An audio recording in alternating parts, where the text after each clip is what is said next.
एक मोठी बातमी पाहतोय। संजय राऊत सोमवारी सकाळी प्रसार माध्यमांशी संवाद साधणार आहेत। गेले 1.5 महिने तब्येत ठीक नसल्यामुळे संजय राऊत यांनी प्रसार माध्यमांशी दुरावा धरला होता। अखेर सोमवारी संजय राऊत प्रसार माध्यमांच्या समोर येतील आणि बोलतील। शिवसेना उद्धव बाळासाहेब ठाकरे गटाची तोफ पुन्हा एकदा धडाडणार आहे। तर एकंदरीतच आपण पाहतोय की संजय राऊत हे आजारी आहेत आणि त्यामुळे त्यांना प्रसार माध्यमांशी समोर ते येत नव्हते। त्यांनी गर्दीत जाणंही टाळलं होतं आणि अशात गेल्या 1.5 महिन्यांपासून ते प्रसार माध्यमांच्या समोर आले नाहीयेत। मात्र आता ते प्रसार माध्यमांच्या समोर येणार आहेत। सोमवारी ते समोर येणार आहेत आणि बातचीत करणार आहेत, संवाद साधणार आहेत। त्यामुळे सगळ्यांचं लक्ष लागलंय की सोमवारी नेमकं संजय राऊत काय माहिती देत आहेत।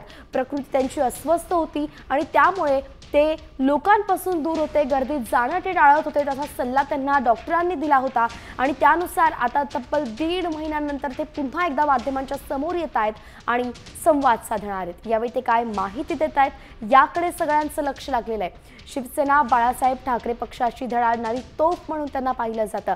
ठाकरे सेनेचे प्रवक्ते आहेत। ठाकरे सेनेची नेहमीच भूमिका त्यांनी यावेळी मांडलेली आहे। मयूर राणे आपले प्रतिनिधी आपल्यासोबत जोडले गेलेत। मयूर, जवळपास 1.5 महिन्यांनंतर पुन्हा एकदा संजय राऊत समोर येत आहेत, काय कारण आहे?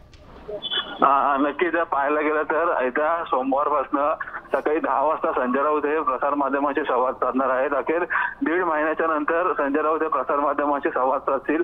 काही आजार असल्यामुळे ते मीडियाशी संपर्क साधत नव्हते। मात्र आता अखेर शिवसेनेची उद्धव बाळासाहेब ठाकरे गटाची तोफ आहे ती आता धरणार आहे। आता येणारी महानगरपालिका लक्षात घेता काही दिवसापूर्वी उद्धव ठाकरे देखील त्यांच्या घरी निवासस्थानी त्यांना भेटायला गेले होते।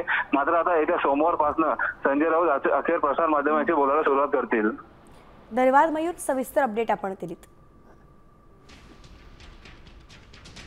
तर आपण पाहतोय की सोमवारी सकाळी 10 वाजता माध्यमांच्या समोर संजय राऊत येतील आणि ते बातचीत करणार आहेत। यावेळी ते काय माहिती देत आहेत, त्यांच्या प्रकृतीबद्दलची अपडेट देत आहेत का, किंवा आगामी निवडणुकांच्या संदर्भात ते काही बोलत आहेत का, पुन्हा ते कार्यरत होणार आहेत का, ॲक्टिव्ह होणार आहेत का, या अशा अनेक प्रश्नांची उत्तरं खरं तर प्रत्येकालाच हवी आहे आणि त्यानुसारच आता ते काय बोलतात याकडे सर्वांचं लक्ष आहे।